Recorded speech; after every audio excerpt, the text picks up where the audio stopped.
আসসালামু আলাইকুম প্রিয় ভিউয়ার্স, আমি সৌদি প্রবাসী।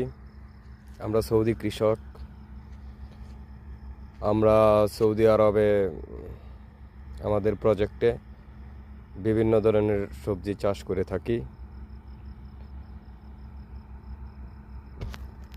আপনারা যদি আমাকে সাপোর্ট করেন, আমার চ্যানেলটি সাবস্ক্রাইব করেন, আমাকে উৎসাহ দেন, তাহলে বিভিন্ন সময় বিভিন্ন ধরনের সবজি চাষের পদ্ধতি, সৌদি আরবে মাটিতে কেমনে বিভিন্ন সবজি চাষ করা হয়, এসব আপনাদের সামনে আমি তুলে ধরব। আমি একেবারেই নতুন, তাই কথা বলতে একটু নার্ভাস লাগতেছে, বা ভিডিও আমি এত কিছু বুঝি না। দেখেন এখানে সবাই বাংলাদেশি।